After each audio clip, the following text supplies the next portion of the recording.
আপনি একটা ভোট দিয়ে 18 কোটি মানুষের নামাজের সওয়াব। আপনার একটা সমর্থনের কারণে, আপনার একটা ভোটের কারণে কোন ইসলামী আন্দোলনের কর্মী যদি পার্লামেন্ট পর্যন্ত যাওয়ার সুযোগ পায়, আর পার্লামেন্টে যদি সরকার গঠন করার সুযোগ পায়, আর তারা সরকার গঠন করার পরে যদি সমাজের মধ্যে নামাজ কায়েম করে, আপনার একটা সমর্থন, একটা ভোটের কারণে সে পার্লামেন্টে পর্যন্ত গেল, ইসলামী সরকার গঠন করলো, নামাজ কায়েম করলো, 18 কোটি মানুষ নামাজ পড়ে যে সওয়াব পাবে, আপনার আমলনামার মধ্যে 18 কোটি মানুষের নামাজের সওয়াব প্রতিনিয়ত আসতে থাকবে। সুবহানাল্লাহ কয় না?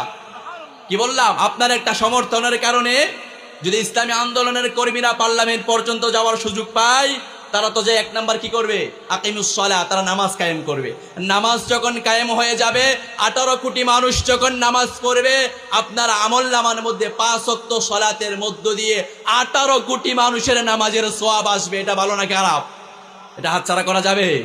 যারা মুমিন এটা কিন্তু হাতছাড়া করবে। আমরা যদি নেতৃত্বের আমানত এই শব্দটা যদি বুঝি, তাহলে আগামী নির্বাচনে কোথায় ভোট দিব আর না দিব আমার মাথার মধ্যে অটোমেটিক চলে আসবে। পড়েন আল্লাহু আকবার। এটা শেষ করে দিচ্ছি আমি। আল্লাহ রাব্বুল আলামিন কোরআনুল কারীমের মধ্যে জানাচ্ছেন, গোলাম শোনো শোনো, ইয়া আইয়ুহাল্লাযীনা আমানু, রাব্বুল আলামিন বলছেন, হে ঈমানদার, যারা ঈমান আনয়ন করেছো, যারা আমি রব্বুল আলামিনকে রব হিসেবে মেনে নিয়েছো, যারা আমি রব্বুল আলামিনকে মেনে নিয়েছো, তোমাদের জন্য আমি কিছু আদেশ দিচ্ছি, কিছু নির্দেশ দিচ্ছি, ভালো করে শোনো।